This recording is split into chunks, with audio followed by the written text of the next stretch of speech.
Hello, everyone. Welcome into the Magic the Gathering unofficial audiobooks podcast. I'm your humble narrator, Phil Dawson. I'm not even sure the last verbal update I gave, but here we are. Felt it was necessary. First, I want to say, if you are enjoying this and you're new around here, especially now that we have this going up on YouTube, I've gotten some new follows and comments, reviews, and I want to welcome you all. And I certainly ask that you share this with whomever you can that may enjoy the lore.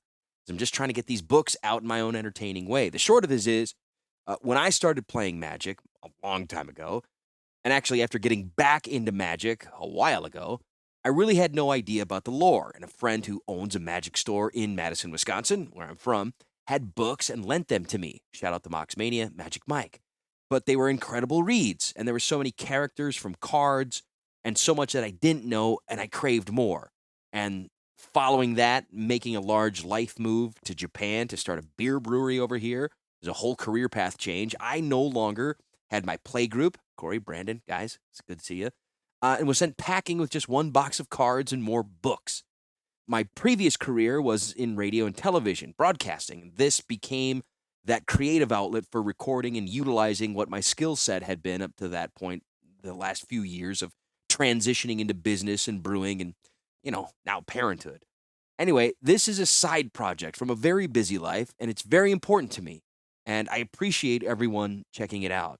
The flip side is that I do need your support to make this a thing, not only for me, but it's something that I want to continue doing, and this support is something that cannot be stated how helpful it is to prove value that it's worth it doing this. So, if you'd like to check out our Patreon, please do. Patreon.com/MTGbooks. You can support for as little as $3 an episode, and I try to get out 4 episodes a month.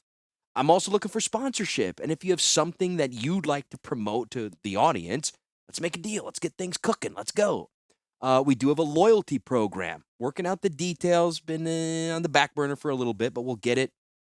So just continue to be patient, especially all those supporters up through now. And as for the plan right now, we're going to finish the Mercadia block. Then I think we're going to jump back in time to the Thran before we get into the invasion block. So if you're keeping track at home, that's the plan as of right now. Lastly, my boy, amazing. A month old last week. If you can believe it, the name Jace was in the running. But we ended up with Hanji. So yes, I can call him Han, like Han Solo. But that's just a bonus. I thank you for all the support. Please keep sharing this project and let me know what you think on Twitter or Instagram. Phil and Sendai is where you can find me. And I do implore all of you, if you could, give a follow to the YouTube channel. It's Magic the Gathering Unofficial Audiobooks Podcast. Hey, nice long name for you to remember. Magic the Gathering Unofficial Audiobooks Podcast. Go like and subscribe. Thank you. Let's go.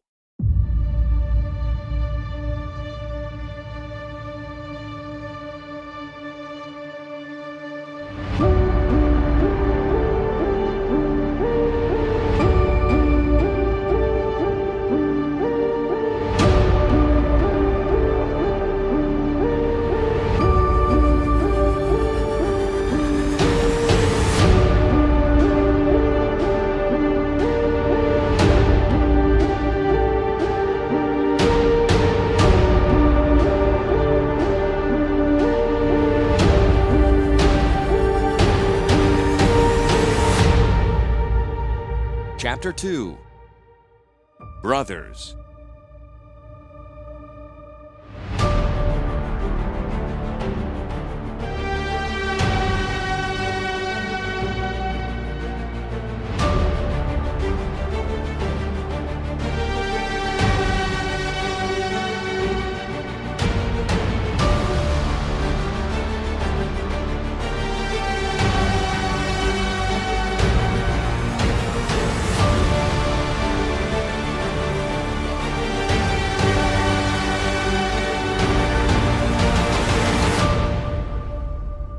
Darkness was his friend. It came to him intimately and folded him in its profound embrace. No aspect of light could ever compare to the sensual companionship of darkness. It caressed him, flowed over, through him, squeezing out the last vestiges of light he'd known. Once his being was suffused by the black void, he felt himself stretching out to infinity. The gray orb of Rath was like an acorn, palm of his hand. He closed his fingers around it and laughed. Near his left hand floated another, brighter world. When he tried to grasp it, it melted between his fingers. Irritated, he tried again. His hands closed on nothing. It was like trying to grab smoke. His blood warmed, then became fever hot. He released Rath and tried to seize the evasive second world with both hands, forming a cage with his fingers. He caught the phantom inside. Now it was his. He closed his hands together and awaited the visceral thrill of possession. It never came. A brilliant stream of white fire forced its way through his clenched hands, pushing back the darkness with its hateful rays. He tried to smother the light, but it just got stronger. It pierced his shut eyes and speared through his brain. His back arched in torment. His jaw locked with such violence his teeth cracked under the pressure. "Let go! Let go!" masked voices seemed to say. "Let go of it before it kills you!" "Never!" he cried. "Dominaria will be mine!" Krovax opened his eyes. He was lying on the floor of a vast hall in twilight. He leaped to his feet, heart racing. What was this place? How did he get here? Suspended a few inches from his head was a black, spidery contraption, studded with short spikes, shaped like a cupped hand. A silver pearl-like object nestled within the hand. At first, he thought it was hard and glassy, but as he stared at it, the surface throbbed like a living thing. Krovax reached out for the strange object, but the hand whizzed away, retracting upward on a thin black cable with dizzying speed. It vanished in the cyclopean heights of the hall, leaving Krovax alone on the long, polished floor. His hands were bleeding. He'd forced his fingernails deeply into his own flesh. "Dream?" he muttered, rubbing his stinging palms on his legs. Bright smears of blood contrasted starkly against the cream-colored leggings. A quick check proved he was standing in his underclothes. Light jersey, matching leggings. His feet were bare. The wound on his neck where Miri had bitten had mysteriously healed. A smooth, livid scar covered the spot. Where were his clothes, his weapons, his armor? Without arms or armor, he might as well be naked. "What is this?" he shouted. Far above him, indistinct movements and soft clicking sounds responded to the sound of his voice. Krovax had the unpleasant feeling he was under observation.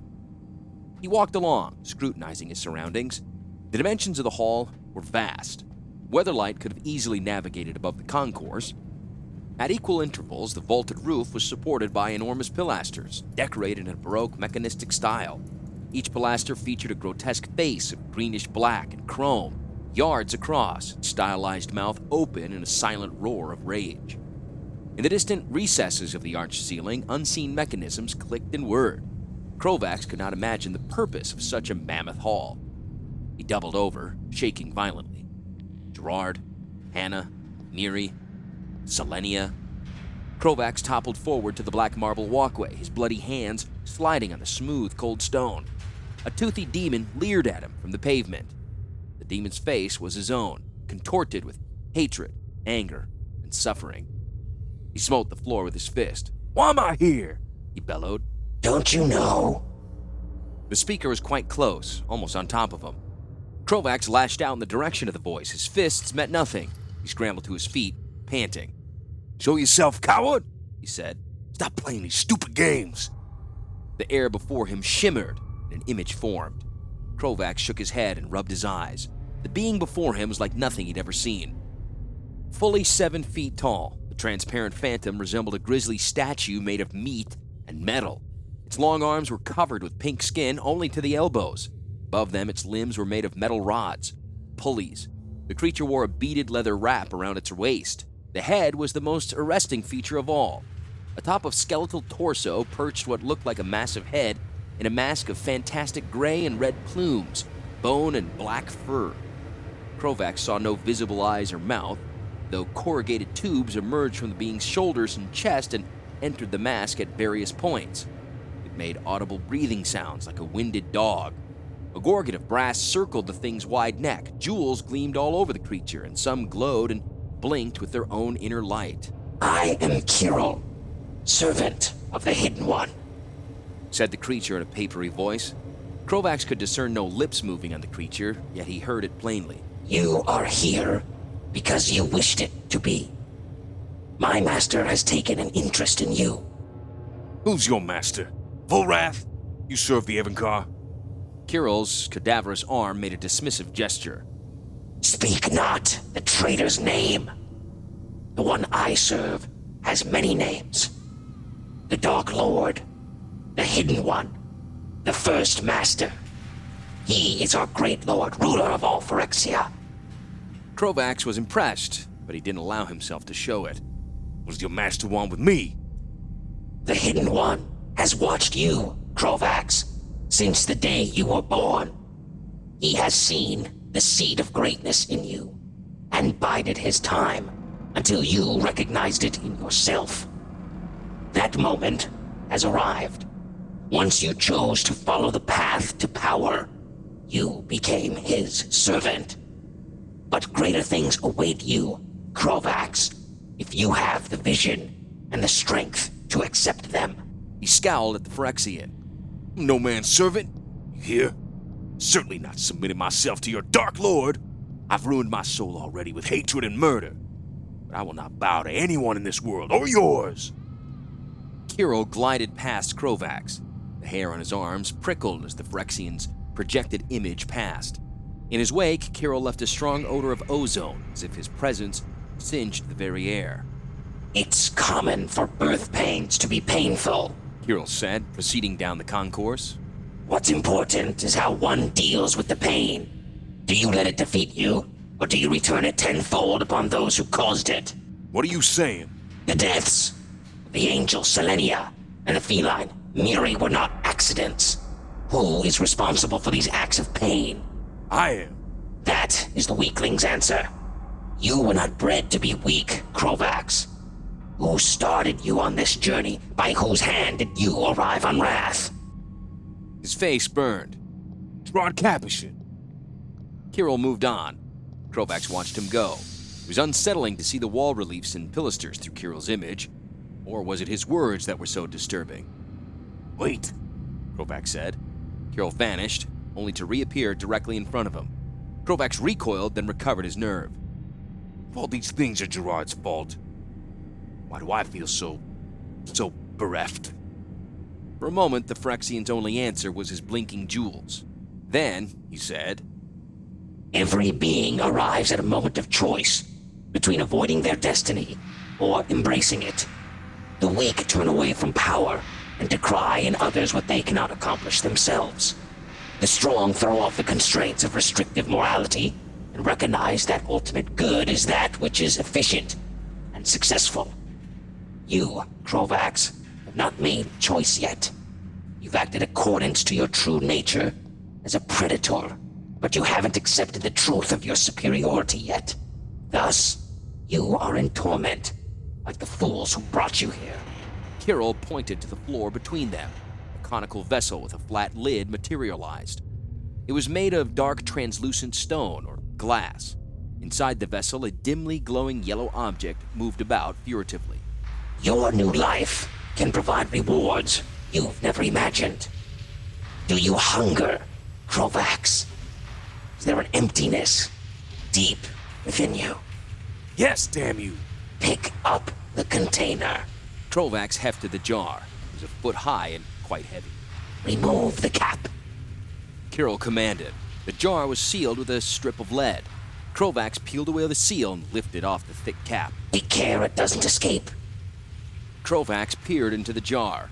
A lobed ball of light the size of a plum floated inside. It moved in slow circles, stopped, reversed direction like a caged animal. Suddenly, it seemed to sense the lid was off and darted for the open mouth. Krovax clamped his hand over the jar. The globe touched his raw palm and melted into it. He saw the glow through the back of his hand. A shock passed down his arm, followed by an intense sensation of pleasure. Krovax's dour face broke into a wide smile. The emptiness, the anguish inside him evaporated. He felt invigorated and strong. What was that? Life force of a living creature. Every living thing contains it. Most creatures replenish their supply by eating common food and expend it through physical and emotional activity. Because you deny your natural role as a hunter and master of flesh beings, you expend your life force needlessly, fueling useless emotions like pity, anguish, and regret. You have progressed beyond mortals, Krovax. You now have the ability to absorb the life force from other beings, Will you use it, or perish like a miserable, weak human? The cuts on his hands were gone. Haha. How has this happened? The power was always within you. By your acts on Weatherlight, you have awakened the latent instinct. Krovax dropped the jar and smashed to flinders on the black pavement. I want more, he said. Give me more. I need more. The image of Krill spread its bony hands wide. You will have more, as much as you desire. You meet the Hidden One's final test. With another fluid turn of his hand, Kirill summoned the Dreamcatchers. Spidery claws descended rapidly from the ceiling, surrounding Krovax in a ring of spiny black hands. What are these for? Your education, Krovax. It's important you know the history of Rath, that you will not repeat your predecessor's mistakes. These appliances will allow you to experience the past as it actually happened. Are you prepared for that? You will know terrors and pleasures few mortal men have known. This time, Krovax wasn't alarmed. He kicked aside the fragments of the broken jar and stood in the center of the dream machines. My appetite is very large, he declared. Good, Kirill answered. it must be. Now, prepare yourself for your lesson.